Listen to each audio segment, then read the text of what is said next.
Hey everybody, Nick here, and today I got a review for you of this little guy. Well, this isn't a review, this is a disassembly. Good God, people. You would think I would know these things, but I don't. It's okay. It's a good thing that my slogan among many is hashtag not a brilliant man, because if it was hashtag a brilliant man, then boy, would I have some things to answer for. But luckily there, I can let it slide a little bit. This is the Kizer Mini Domin, something along those lines. Probably Dominion, short for that. So this is like a very small Dominion. Who knows, really? At the end of the day, I have no idea. However, what I do know is I'm taking this guy apart. What the heck is... Oh, that's... Is that thread locker or metal?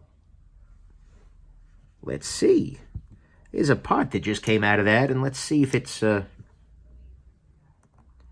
it's just crystallized thread locker. Oh, boy. They locked this guy down. Well, on the bright side, this means we should be able to get this action much nicer. Phosphor bronze with Teflon underneath from the looks of it, yeah. Whoa, what the heck? Phosphor bronze with Teflon with phosphor bronze. So it's like a Teflon sandwich, basically. You put some phosphor bronze, then you put some Teflon. What the heck? Okay, so we're making Teflon sandwiches here. It's about the nastiest thing I can imagine putting in a sandwich. I'll be honest with you there. Be like a sandwich, just with an action that's slightly less than you would hope. Sorry, that's bias. But anyways, let's go ahead and clean this guy out. A Teflon sandwich? I've had little tiny Teflon washes on top of bigger phosphor bronze washes before, or vice versa, on a really cheap knife, but I've never had phosphor bronze, then Teflon, then phosphor bronze again. That doesn't make even a lick of sense to me. I'm not sure how much sense is in a lick, for what it's worth. So, that may discredit me entirely in that statement, but yeah, at the very least, that's a weird one. I haven't had that before. But hey, it's a day for new things, right? You gotta try new things in life sometimes. Well, okay, you don't gotta. Many people get by very, very well without trying new things. However, in my estimation, it can be occasionally healthy for you to try something a little bit out of your bailiwick, if you will. Out of your neighborhood, which, by the way, is another word for bailiwick. But anyways, that can be a nice thing. In this case, I disassembled and maintained the Kizer Domin. Nice. Can't argue with that. So this guy was not actually sent to me by Kizer. This was sent to me by a gem of a viewer whose name I'm actually forgetting at the moment. I believe he runs a watch channel. And if I had, my phone is my filming thing, I'll remember it for the review, of course. Oh man, I feel like a total jerk right now. But I wasn't really sure I was going to be doing this disassembly anyways, so I forgot to look that up ahead of time. But anyways, he's a gem of a viewer who sent this guy along, provided that ultimately it goes to charity at the end, which is something I'm happy to do. These kinds of knives are a very nice deal sweetener. It's fun to do, charitable raffles and giveaways and such like that when you've got, really high-end, big-ticket items. Like my next one's going to involve a Spyderco Paisan, among some other things. And, so yeah, that's really nice. But in some ways, having those sorts of mid-range tools, this is not a super expensive tool. I haven't looked up its prices yet. Just because, well, I just got it before, not too long ago. But anyways, nevertheless, it's nice to have things at all price points because, that way there are more chances for people to win. Even if you don't take home the big guy, at the very least you got something out of it. And, of course, you're going to get something out of it, regardless, because you did a great thing. You gave some money to charity, which is how these things generally work. But at the same time, it is very nice to, be able to, at the very least, it's like, hey, cool, I won something. And, even if it's not, something crazy and huge and elaborate and expensive, it's something, it's something brand new. And considering all you did is you did something nice for the world, this could be a great knife, for instance. This could be a great part of your collection. Or it could be a great thing to, give to a friend or something like that, or, a coworker. There's a lot of benefit to having relatively inexpensive pieces around. because even if you've got a higher-end collection, and I understand that for many folks this is actually a higher-end knife, and that's reasonable.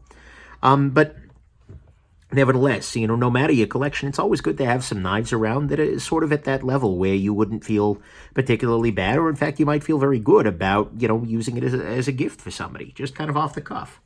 There have been a couple of times where I've done things like, you know, somebody, you know, at work, I had somebody who kept, it wasn't not my current work, but anyways, somebody who just kept, you know, they would be, you know, calling on me for my knife to open a package like every damn day. And it was just like, you know, sure, I'm happy to help you, but you could help yourself. So I ended up giving that person a Spyderco Dragonfly. And, you know, although I can't say it changed their mind forever on the, you know, as far as I know, she's not watching the channel or anything like that. Hopefully I didn't turn her into a degenerate EDC, you know, hoarder like myself. Nevertheless, it's always a nice thing to be able to do that. One thing I should mention before I go too much further in my random rants about knife giveaways and charity is that if you have any questions about the tools I'm using for my disassemblies, go ahead and go to nickshabazz.com/tools, and that'll link you directly to a video where I talk about all of the various tools that I use on a regular basis for disassembling my tools. So, there you go. Okay. I need to get this pivot in the proper orientation. It is. Now I need to drop on the 15 screws, remake the sandwich. Then oil, I suppose, would be like mayo for a Teflon sandwich. Tell me a Teflon. I do not get this. The use of Teflon and phosphor bronze and then, like, guys, just make the one washer thicker. I don't get it. Maybe they ran out. But still, guys, come on. Okay. Now, okay, pivot's in place. Good. Back part's in place. Good. Back part. Yeah, those are words. All right. Now I need to grab my T8 driver, which is here. Had my wife color code them using nail polish, because that would stay on there. I grab my T8 driver, and I grab my Loctite here. And I apply this. Ah, damn it. I'm used to nested liners lately. All right. Now I press this into position, and I tighten, tighten, tighten, tighten. There we go. Tightened. Okay, that's way too tight, but that's okay. For the moment, that doesn't super matter. Now what I do is I grab this driver here, and then I put this guy onto here. Come on. There we go. Beautiful. And now I do this. And I do this. And screw this into place. Next step, of course, is going to be to loosen the pivot to a point where it is reasonable. Are you reasonable yet? No. I just used nano oil on a washer style action. I just realized that. That's better. Washer actions don't tend to be run as nicely on the nano oil 10 weight. The higher viscosity of, very slightly higher viscosity of the knife pivot lube tends to work a little bit better. But that's okay. The difference is relatively small. So, like in all things in life, effect size is the relevant question. That is probably not a universally shared opinion. Okay, so the centering is not quite where it should be. What I've done is I've loosened these back screws a little bit. And now the centering is better. Is it perfect? No, it is not. No blade play. I'm going to see if I can loosen the pivot a little bit without introducing play to get the action better. This is not a great action. Not required to be. It's a relatively budget-friendly knife, but not stellar. All right. Let's go ahead and one more time with feeling. loosen these guys up. Loosen these guys up. And then I'm going to press a little bit in this direction in an effort to lock this centering into place. Yeah, we're closer. No play. Okay, let's loosen a little further. Unfortunately, every time you loosen, the blade will tend to drift away from the lock bar if you're loosening the pivot. That makes sense because the lock bar is applying pressure in that direction. So, that's a little bit of blade play. So I've gone too far.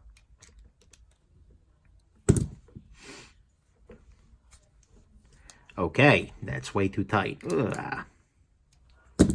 This may never be a flicky knife. But nevertheless, I want to do slightly better than that action-wise. A Teflon sandwich. With enough wrist, I can see that being flicky. Do we have any blade play? No. Okay. All right. Well, there you go. 11 minutes in. Everything seems to be working okay. So, there you go. Hope this is interesting to you. Have yourselves just an absolutely wonderful rest of your day. Bye now.